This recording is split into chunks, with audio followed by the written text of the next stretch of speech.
Si ahora les digo que muchos metales tienen una estructura cristalina o una estructura no molecular, es posible que entren un poco en pánico y no entiendan a dónde, en realidad, han desaparecido las moléculas. Después de todo, en alguna clase de física en los primeros años de la escuela, ustedes escucharon que absolutamente todo está compuesto de moléculas. Entonces, si una sustancia no tiene una estructura molecular, la molécula de todos modos está presente allí. ¿Y cómo podría ser de otra manera? Ahora vamos a aclarar precisamente esto. Primero, el ladrillo más pequeño no es la molécula ni el átomo. Hay muchos videos sobre este tema en mi canal, les dejo un enlace, échenle un vistazo para conocer, en realidad, sobre este eterno dilema de la búsqueda del fragmento más pequeño de la materia. Es un tema muy profundo, no lo vamos a abordar ahora, pero usaremos la frase el ladrillo más pequeño, refiriéndonos a que consideramos al átomo como la base de la estructura o a la molécula como la base de la estructura. Luego está el hecho de que las moléculas están formadas por átomos. Hemos discutido muchas veces en el canal que los átomos interactúan entre sí. Eso es inevitable, es comprensible. Entre los átomos existen al menos dos fuerzas principales que podemos mencionar ahora. Son la interacción electrostática y la interacción gravitacional. La interacción gravitacional aquí prácticamente no participa porque la electrostática, digamos, la supera. Y sabemos que para un caso concreto es adecuado el enfoque que ya describió Newton. Cuando hay cuerpos materiales con cierta masa, existe una distancia entre ellos y podemos determinar la atracción gravitacional. Y cuando hablamos de partículas del tamaño de un átomo, resulta que la atracción gravitacional es tan insignificante que en principio se puede no tener en cuenta, pero en cambio debemos considerar la interacción de Coulomb. ¿Y qué son estas interacciones de Coulomb? ¿O por qué en general los átomos se mantienen juntos en esta estructura que estamos considerando? Aquí necesitamos recurrir a la estructura del átomo, y la estructura del átomo implica que tenemos un núcleo atómico y electrones que giran alrededor del núcleo. Ahora mismo lo estoy diciendo incorrectamente. Los electrones no giran por ahí. Todo eso es solo un parpadeo. Es como una sopa cuántica en la que suceden cosas incomprensibles. Pero ahora estamos hablando de un tema que debe ser comprensible para todos nuestros estimados espectadores. Por eso, por un momento, dejaremos de lado nuestras investigaciones en el ámbito del caldo cuántico y hablaremos de temas más concretos. En concreto, vamos a utilizar el modelo planetario clásico del átomo. Mencionaremos que el modelo de Rutherford es incorrecto respecto a la rotación de los electrones alrededor del átomo. Recordemos que, según el modelo de Schrödinger, estos electrones aparecen allí con un indicador probabilístico. Y esta situación solo indica una cosa, que tenemos un núcleo atómico que está cargado positivamente y hay electrones que se encuentran alrededor del átomo y son negativos. En consecuencia, cuando colocamos dos átomos uno al lado del otro, ocurre una interacción interesante y en general lógica. Estos átomos comienzan a acercarse entre sí bajo la influencia de la interacción electrostática. ¿De dónde aparece aquí esta interacción? Aparece aquí por una razón muy simple. Recordamos nuevamente de la física escolar que los opuestos se atraen. Y nosotros tenemos un núcleo atómico que es positivo. Alrededor del átomo hay electrones. Y así sucede, así ocurre en nuestra naturaleza, que un átomo que se encuentra, por ejemplo, aquí, ve a otro átomo que está, digamos, por aquí. Claro, la palabra ve no es la más adecuada, pero les pido que lo tomen como una alegoría y este átomo, con su núcleo positivo, comienza a atraer los electrones que se encuentran alrededor del núcleo del otro átomo. Todo esto comienza a acercarse, se acerca, se acerca, se acerca, pero aquí nos encontramos con otra cuestión increíblemente popular de la divulgación científica. En teoría, los átomos deberían haberse pegado completamente o chocado, o algo debería haber sucedido, pero eso no ocurre. ¿Por qué?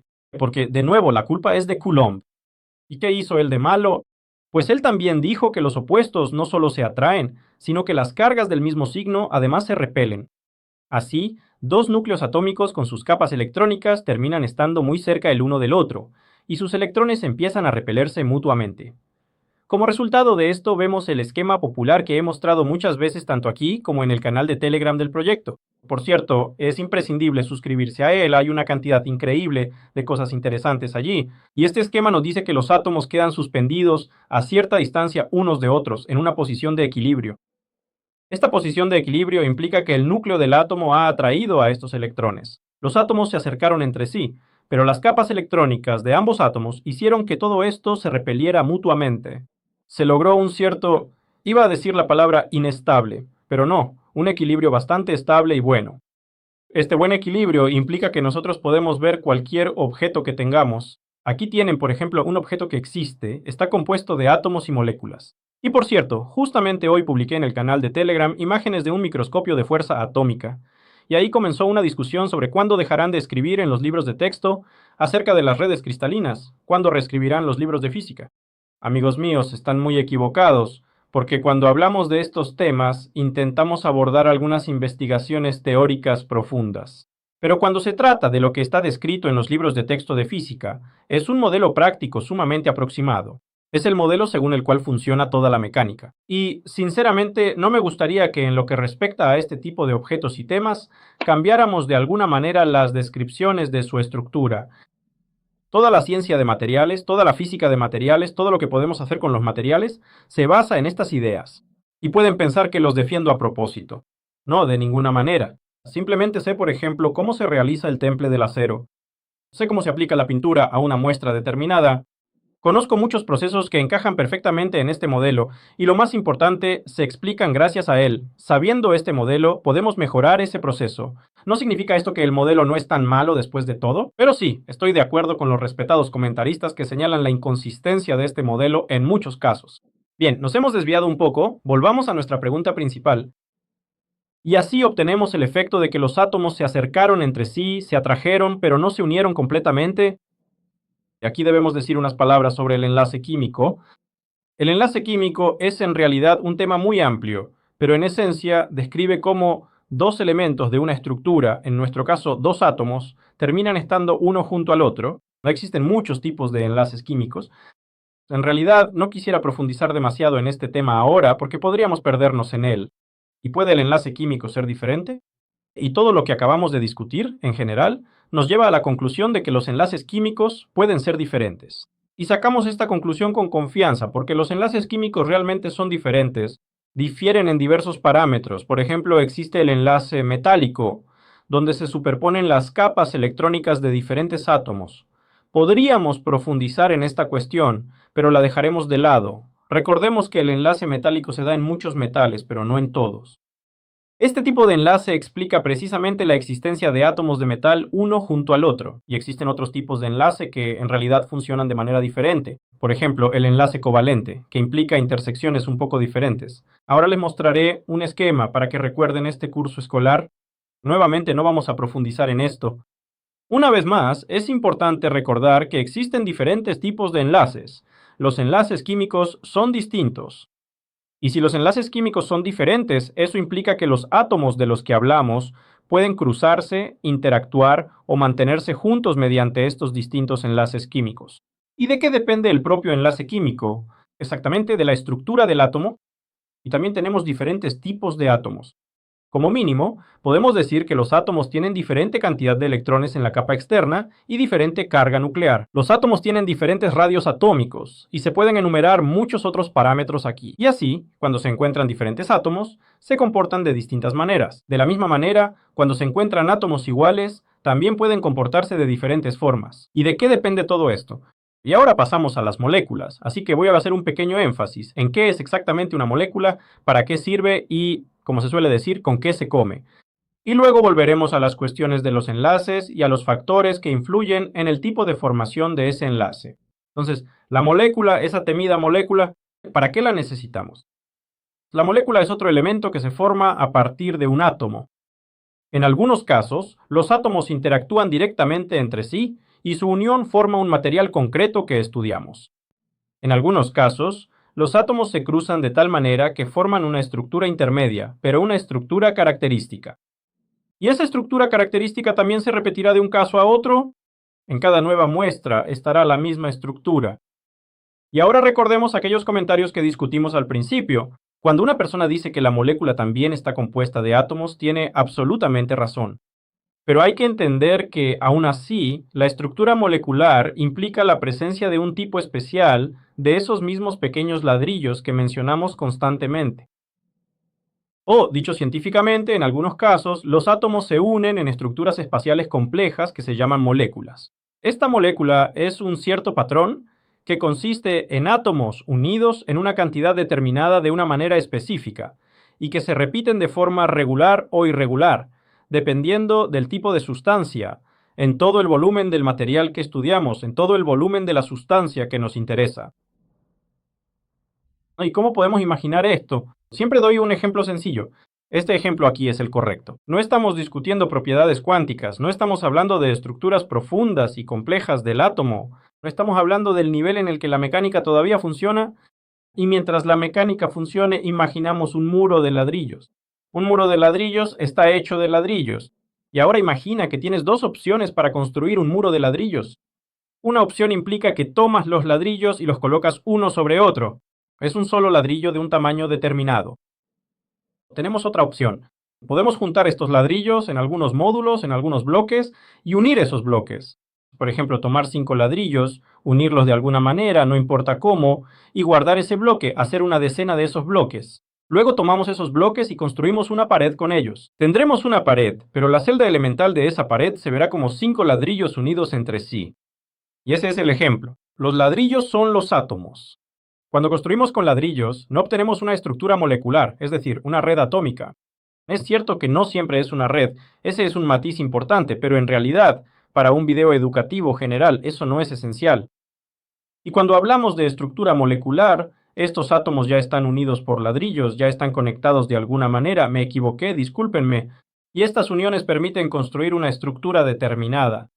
Es evidente que cuando observamos una muestra compuesta directamente por ladrillos, será una muestra de un solo tipo y esa estructura será reconocible. De la misma manera, cuando observamos una muestra compuesta por bloques de ladrillos que luego se unen en una pared común, eso también será reconocible. Estos patrones se repetirán uno tras otro, y precisamente estos patrones serán las moléculas. Y evidentemente, los átomos son los ladrillos de estos patrones. En consecuencia, cuando hablamos de la estructura atómica, debemos entender que los átomos pueden unirse de una u otra manera. En un caso, estarán conectados directamente entre sí y habrá una estructura cristalina. En otro caso, estarán unidos de la manera que describimos, formando bloques, y habrá una estructura molecular. Ahora, otro punto interesante. Prometí volver a la cuestión de la especificidad de la unión de partículas en estos bloques, módulos, como quieran llamarlos, ciertos patrones, estructuras, etc. Cuando hablamos de esto, debemos entender que la unión de los átomos ocurre en diferentes condiciones físicas. Dijimos al principio que los átomos tienen características únicas y propias que logran distinguir a un átomo de otro, y que además existen condiciones externas que influyen significativamente en esto. Las propias características de los átomos les permiten unirse de diferentes maneras. Esto es precisamente lo que mencionamos al hablar del enlace químico. Y para que se forme un enlace químico específico correspondiente a una estructura molecular, es necesario que el átomo tenga los parámetros adecuados. De la misma manera, pero en sentido contrario, para que se forme un enlace químico no molecular que predomina en la creación de materiales no moleculares, también se requieren ciertas propiedades. También enumeramos esas propiedades. Se trata de diferentes cargas, la cantidad de electrones, el tamaño del núcleo y muchas otras propiedades que se pueden describir durante mucho tiempo. Pero ahora imaginen que átomos, iguales o diferentes, se encuentran en un mismo espacio y comienzan a unirse de alguna manera, utilizando algún tipo específico de enlace químico. Y el tipo de enlace químico aquí dependerá de qué átomo tomemos y de cómo les resulte conveniente y energéticamente favorable a los átomos interactuar entre sí. Presten atención a la frase energéticamente favorable. Todo lo que vemos en la naturaleza, por regla general, ocurre según el mecanismo más energéticamente favorable. Esto significa que se intenta conservar la energía. Esto significa que se intenta cumplir la ley de conservación de la energía. Esto también es algo habitual. Ustedes ya saben esto, pero en esencia, todo lo que estamos discutiendo ahora se deriva directamente de la ley de conservación. Es importante tener esto presente y recordar por qué todo sucede de esta manera. Y después, todo es bastante sencillo. Aquí quiero dar algunos ejemplos simples, pero que creo que son claros y bastante apropiados. ¿Recuerdan el constructor NeoCube, que uso constantemente para describir la estructura atómica? En general, se parece mucho a la estructura de un material no molecular que observamos en el microscopio electrónico. Al observar una estructura así, vemos esferas conectadas entre sí. Estas esferas conectadas son, en cierto modo, como los átomos. Sí, no es una fotografía de átomos. Sí, se le puede criticar mucho a esto, pero lo que nos importa es la esencia. Y la esencia es simple. Las esferas que vemos en el NeoCube se parecen mucho a la estructura que capturamos con el microscopio electrónico. Y está bien, existe algo así. Ahora imaginen que tenemos un NeoCube, y en algún lugar también hemos destrozado un imán con una masa, no sé para qué lo hicimos, y obtuvimos partículas magnéticas de forma irregular. Todas las partículas son diferentes. Ahora vamos a hacer un experimento. Tomemos las esferas del NeoCube, pongámoslas de manera que en la palma de la mano no se atraigan y lancémoslas hacia arriba. En el aire probablemente interactúen, se atraigan y formen la estructura típica del NeoCube que ya conoces. Es posible otra opción, que tomemos esos fragmentos que obtuvimos al triturar un imán común, tomemos también piezas del NeoCube, las dispongamos de tal manera que aún no se atraigan entre sí y también las lancemos al aire.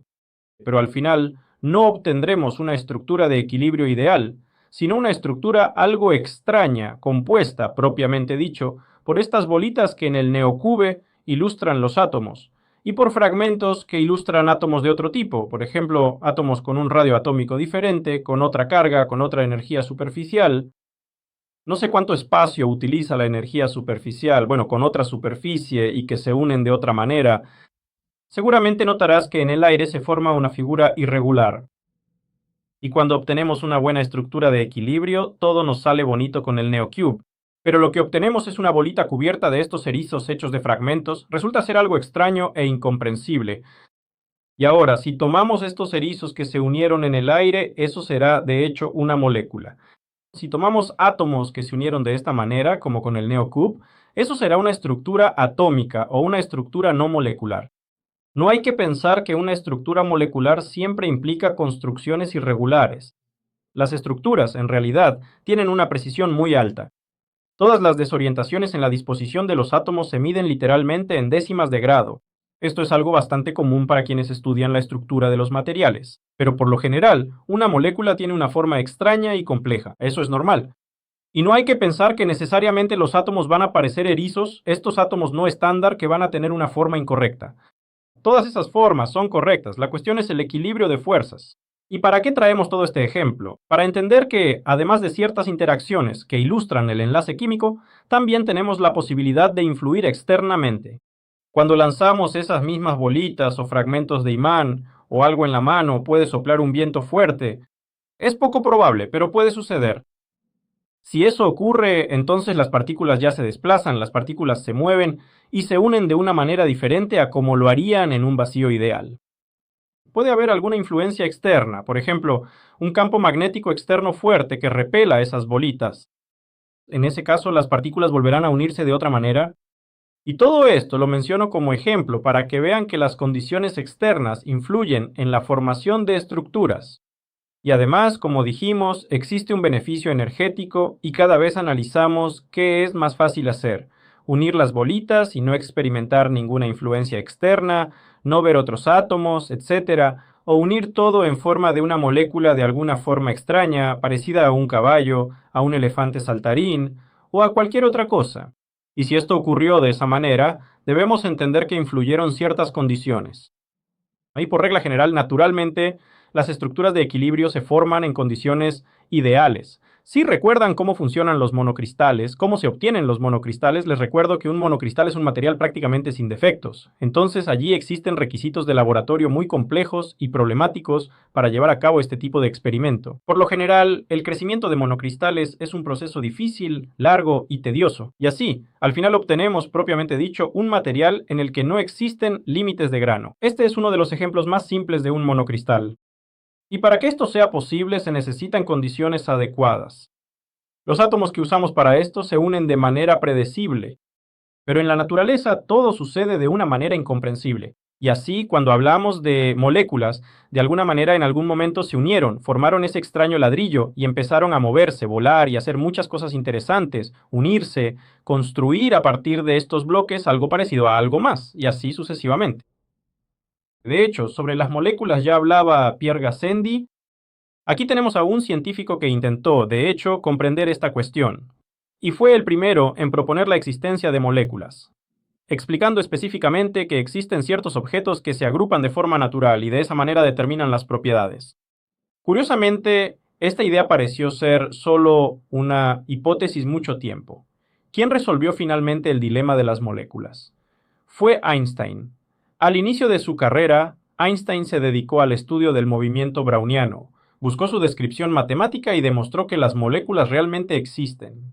El modelo matemático coincidía de manera muy precisa con lo ideado por Pierre Gassendi, y además resultó que la idea de las moléculas era correcta. Sin embargo, se cuestiona si fue realmente Einstein quien lo inventó. Según recuerdo, al parecer le ayudó bastante su primera esposa. Sin profundizar en líos históricos, se sabe que el nombre de Einstein también se asocia con la demostración de la existencia de las moléculas. Aunque ya se habían predicho, él aportó la confirmación definitiva de su existencia. Pero lo más interesante que vale la pena contar aquí es que las moléculas se pueden ver perfectamente incluso con un simple microscopio óptico. Un excelente microscopio óptico con buena resolución permite visualizar algunas moléculas. Por cierto, las moléculas también son diferentes y tienen distintos parámetros geométricos. Permítame, como ya es tradición, poner la selección que preparé. Esta vez no es muy grande, pero por supuesto es muy interesante y útil ya que todos los puntos que acabamos de trabajar los veremos en la práctica. Así que, para empezar, por supuesto, quiero detenerme en esta magnífica imagen. Esta es una molécula de agua, la han visto muchas veces. Presten atención, aquí se puede ver todo lo que acabamos de comentar. Aquí tenemos un átomo de oxígeno, que es más grande que los demás átomos de hidrógeno y en consecuencia posee otras características. Aquí tenemos dos átomos de hidrógeno. Resulta que, energéticamente, al átomo de oxígeno le conviene equilibrarse con dos átomos de hidrógeno y formar un enlace químico. Y fíjense que conocemos todos estos ángulos de orientación y sabemos que el enlace químico se forma bajo estas condiciones. De hecho, de esta imagen debemos entender que diferentes átomos se han unido en moléculas y han formado el bloque de construcción más pequeño. Este bloque de construcción más pequeño, en este caso, será precisamente ese ladrillo del que tanto hablamos. Y esta molécula de agua que conocemos bien es la base del hielo. Y lo más interesante es que tenía un video, si recuerdan, o tal vez no grabé un video sobre este tema, pero sí hubo un artículo grande. Intentaré dejar el enlace en los comentarios, así que no olviden revisar los enlaces. Discutimos por qué el hielo se expande al congelarse, y esto ocurre precisamente por esta peculiaridad. Este enlace aquí es bastante rígido, y eso permite que esta extraña estructura, esta letra G, el boomerang, o como quieran llamarla, participe en la formación del material de tal manera que otros enlaces se rompen, pero este enlace siempre permanece fuerte. Tomamos estos boomeranes e intentamos orientarlos. Mientras el agua está líquida, estos boomeranes, este módulo, pueden moverse libremente en el espacio y se sienten completamente libres. Cuando la energía disminuye, cuando todo esto se enfría, se forma un grupo de estos boomeranes que solo pueden colocarse unos sobre otros de una manera determinada. Si se colocan unos sobre otros de cierta manera, resulta que toda esta estructura comienza a expandirse en diferentes direcciones. Por eso el hielo se expande al solidificarse, se expande durante la cristalización. La cristalización implica que nuestras complejas estructuras se organizan de manera correcta. Pero por supuesto, esta no es la única imagen que he preparado para ustedes. Miren esta imagen, que seguramente recuerdan del video anterior sobre la estructura atómica y el microscopio. El enlace estará en la descripción. Y aquí vemos estas esferas. ¿Qué son estas esferas? Son esos mismos átomos, es una estructura típicamente no molecular. El hecho de que no sea molecular se deduce directamente del hecho de que vemos una conexión directa entre los átomos y la ausencia de módulos complejos construidos a partir de estos átomos. Además, estos son átomos de un solo tipo. Aquí, los detractores, o como se les llame, no sé, las personas que se confunden con esto pueden preguntar, ¿habrá una molécula si unimos dos átomos iguales? Por supuesto que sí, existen tales moléculas y pueden encontrar una enorme cantidad de ejemplos, diversos N2 y así sucesivamente. Todas estas son moléculas que, bueno, sin ir más lejos, la molécula de oxígeno está formada por dos átomos iguales unidos, de hecho, directamente entre sí, sin ningún átomo intermedio. Y por eso, si aquí viéramos que, por ejemplo, estos dos átomos, fíjense bien, se fusionaron de alguna manera especial y formaron una textura típica, y luego de esas texturas se formó una pared como esta, diríamos que es una sustancia molecular, pero aquí esta sustancia no tiene una estructura molecular, es algún tipo de metal típico. Y por alguna razón en los comentarios escribieron muchísimo sobre estos soportes. ¡Caramba! Bueno, chicos, si no entienden lo que están escribiendo, por favor no escriban tonterías. Incluso sin conocer el problema, se pueden dar muchísimas explicaciones. Como mínimo, estamos investigando una muestra delgada. Una muestra delgada significa que enfocamos el microscopio en un objeto concreto. No intentamos observar lo que hay en el soporte, y ese es un material ajeno. Para poder ver los átomos de ese material, tendríamos que haber ajustado el microscopio de tal manera que buscara los átomos de ese material. Tal vez lo explico de forma confusa, pero por favor no escriban tonterías sobre los soportes. Esta es una fotografía real de un microscopio electrónico. Si la capa fuera única, entonces posiblemente sería ese mismo grafeno. Es un material con un grosor de solo un átomo. En los comentarios simplemente empezó una especie de locura. De hecho, ahora leo los comentarios rara vez. Y por cierto, si quieren hacerme una pregunta directamente a mí, utilicen el formulario que siempre dejo debajo de los videos. Allí siempre respondo a las preguntas. Y sí, esto ya lo hemos aclarado. Entendimos qué es este material. Entendimos que el sustrato no tiene nada que ver. Eso fue un paréntesis lírico. Simplemente lo anticipo. Ahora otra vez va a empezar todo ese parloteo vacío. ¿Qué vemos a continuación? Miren esta imagen popular que han visto muchas veces en revistas científicas. Si miramos una molécula al microscopio, vemos algo así, borroso y poco claro. ¿Y cómo supimos que eso es una molécula? Bueno, en primer lugar, desde la época de Einstein, incluso desde las primeras menciones sobre las moléculas antes de Einstein, suponíamos que la molécula es el bloque de construcción más pequeño. Y si vemos algo así, algo como esto, ¿qué es esto? ¿Un frijol? Vemos un frijol así, suponemos que un material compuesto por estos frijoles, alternándose regularmente en el espacio, implica una estructura molecular, pero no cristalina ni no molecular. Aquí este no doble probablemente suena terrible, pero así es. Y entonces tomamos una imagen como esta, aquí tenemos la sonda del microscopio, tocamos el sustrato con esta sonda del microscopio y vemos que aparece algo como esto. Esta cosa, miren a la derecha, al objeto marcado con la letra C, se nos forma en una estructura como esta. Matemáticamente ya sabíamos que la estructura debía ser así. Solo nos quedaba ver al menos alguna confirmación de que estábamos pensando en la dirección correcta. Y la estructura que esperábamos ver, la que calculamos, resultó ser realmente así. ¿Qué vemos directamente en el microscopio? Vemos los nodos de esta red, aquí están. Aquí prácticamente no se ven átomos. Esto es un fenómeno normal, porque la capacidad de resolución es baja y vemos algo que se forma de esta manera. ¿Y qué es lo que se forma así? Son enlaces que se forman entre los átomos. Usted preguntará, ¿por qué no los vemos cuando miramos imágenes con átomos donde hay esferas? Porque allí la visualización se basa en otro efecto físico, y la distancia entre los átomos es menor que en este tipo de material. Cuando trasladamos esto a esquemas conocidos y sin este tipo de estructuras, observamos de hecho este ejemplo clásico. Aquí está la molécula, que es fácil de identificar. Aquí tiene diferentes propiedades, aquí tiene diferentes átomos, y hemos observado esta estructura espacial. Tenemos una enorme cantidad de imágenes de este tipo en diversas revistas científicas, pero cada vez será esta especie de firma que vemos solo, por así decirlo, de manera muy aproximada. Aquí tenemos la misma situación. Esto parece estar relacionado con el carbono. Desafortunadamente no anoté de qué material se trata exactamente, pero nuevamente vemos una estructura espacial compleja. Recuerdo la química orgánica, cómo dibujábamos todo eso. Aquí se ilustran nuestros enlaces.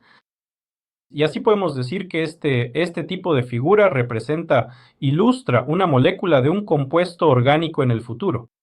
Al parecer, el artículo del que se extrajo esta imagen estaba dedicado a algunos cambios, a alguna modificación de la estructura. Vemos que bajo ciertos factores se forma esta orientación espacial y cambia la estructura de la propia cadena molecular. Y aquí está esta cosa. A los petroleros y a quienes trabajan con diversos materiales de estructura orgánica, les gustan mucho este tipo de imágenes.